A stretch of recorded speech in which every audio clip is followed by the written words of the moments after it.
great crowd. They're so fun. They bring the energy for sure. Congratulations. Thank you so much. Yeah, this is such a big, and the 4 people would freak me out. Do you feel the weight of that at all? Oh, just a little bit. I haven't been sleeping much, but no, it's so great, and I'm so excited. It's really the pinnacle in our business, and to be able to anchor nightly news, it just means so much. Yeah, and it can be a difficult thing, but I want to get to that. But I heard we have something in common, and that is vinyl. You collect. Oh yes, yeah. You too? Yes.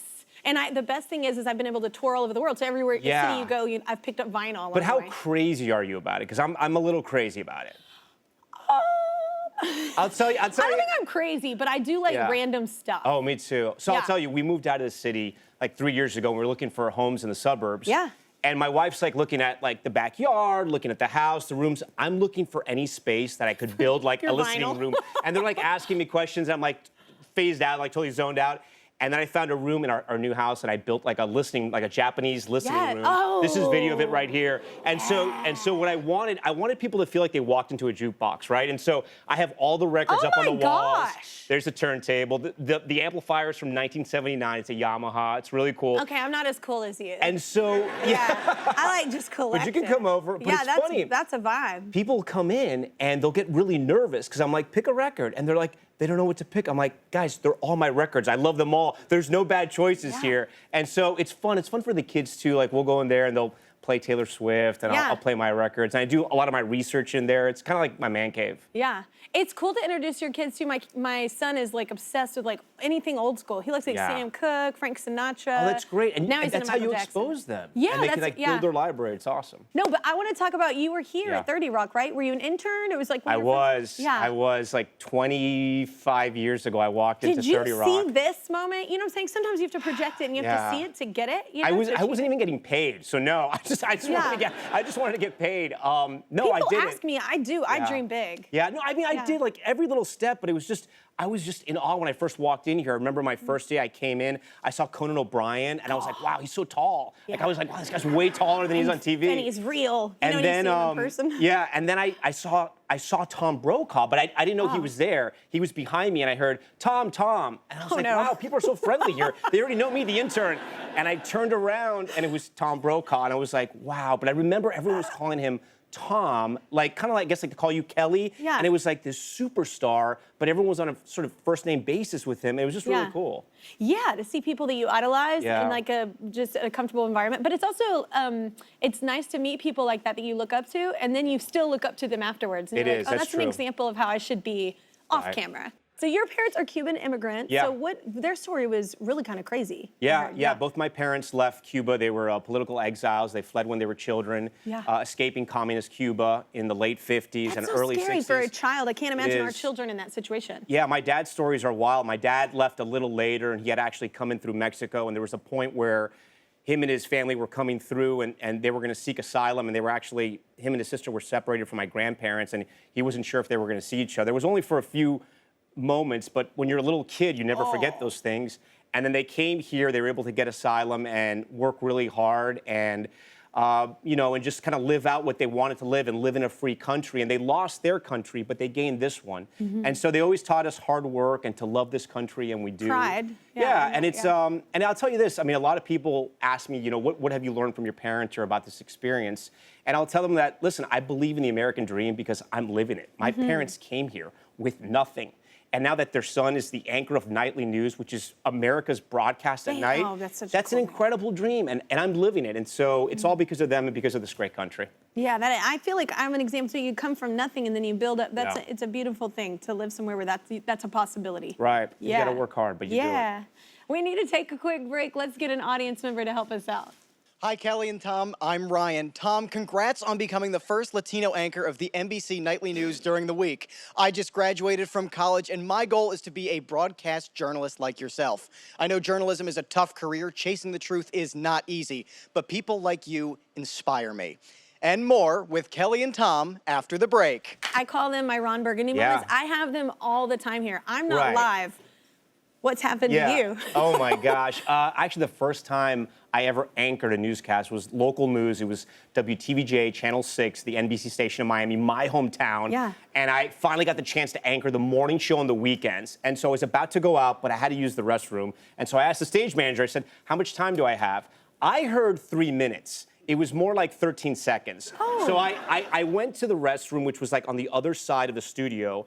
And when I come out, he's like freaking out. He's like, you have 10 seconds. So I had to run all the way back to the set. I'm out of breath. They're like, you're live. And so I'm reading, but I'm trying to catch my breath. Sounds like you're on a treadmill. It sounds like a panic attack. And my news director starts texting me. She's like, are you okay? Calm down. Are you gonna be all right? And I'm like, I'm okay. I had to run. And like, I was just so out of breath. And finally, after the first story, I caught my breath and it was okay. But it took a while for me to get back on the anchor desk. I love after that. They're like, everyone in the room though is like, he's breaking down. Yeah, it's What's not gonna happening? work. Yeah. Oh, that's nerve-wracking. That is nerve-wracking. Yeah. Media has changed so much, even like in my area of entertainment, like so much since I began. Why do you think the nightly news is still so important? Because there's a lot of misinformation out there and how people receive their news. A lot of people get their news from Twitter, right? Which is so scary. It's a great question. And Kelly, you get news from everywhere now, right? Your family's texting you. You're getting text alerts from news agencies,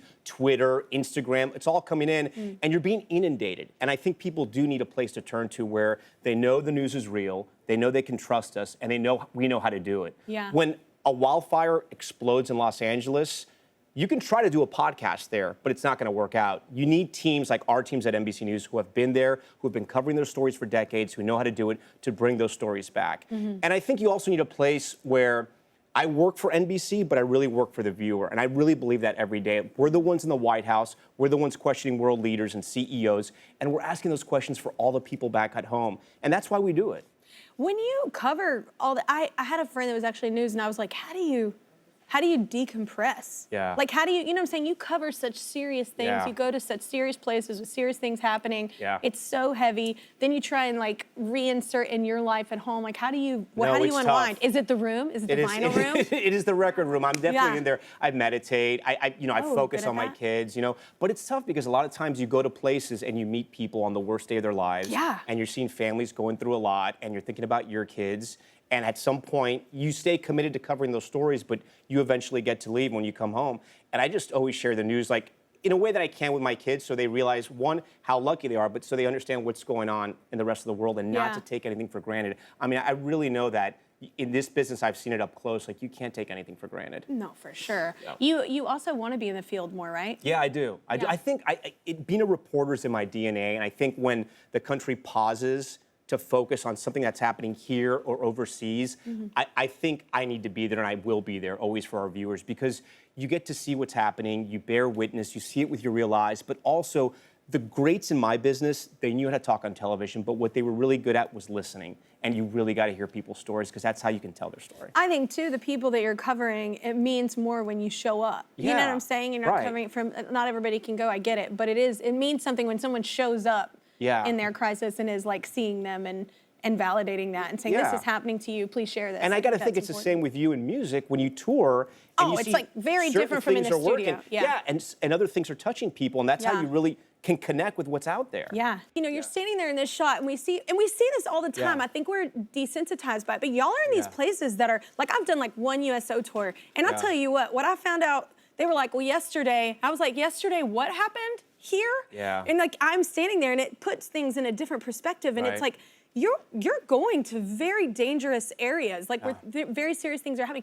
Do you go in like compartmentalization mode and just deliver that's your job? Do you have to, what do you do with that fear that has to exist? Yeah, it's kind of weird. You sort of feel, first of all, NBC News always provides us with really good security. There's always a security plan in place, an escape plan if you have to get out of a situation. We go through all that beforehand. And when I'm at work, I'm at work. And when I'm home, I'm home. And so when I'm at work, I can't be thinking about home, because you got to be really focused on what you're doing, and you're trying to get the story. I mean, you have a task at hand. You have to go in there and you have to bring the story back. So very focused, making sure everyone on the team is okay. And we have people that see things way tougher than me. People like Richard Engel, who's out there, Raf Sanchez, that are in the war zones.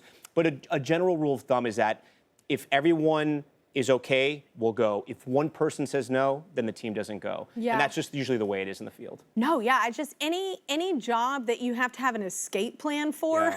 Yeah, right. Like, I don't Yeah. know, man. We are built differently. Right. Like, I was like, that would stress me out, and you would see it on my face. I'd be like, and next, like, I would be terrified, and it would just be very, very hard. But anyway, you also can't lose that, though, right? Because you need that humanity. That's what I'm saying. You that can't balance. ever lose that. Yeah, you can't ever lose that. You don't want to be too cold right. and compartmentalize too much, but at the same time, how do you not break down in tears when you see certain things? Sometimes you do. Yeah. What's a story that you've covered that you feel like has always stuck with you? What's something that? I'd say when we were covering the war in Ukraine, I was covering the refugee crisis. So basically all the families that were fleeing from the east to the west because Russia had attacked in the east. And I saw these families that had been walking for, miles. And they were moms because the men had all stayed back to fight. So you had mothers in the dead of winter walking 20, 30 miles with strollers, some of them abandoning the strollers, just carrying their children. And they were so resilient and they were so tough. And I just thought, mothers really, they're the strongest people on this planet. And so that is something that's always stayed with me.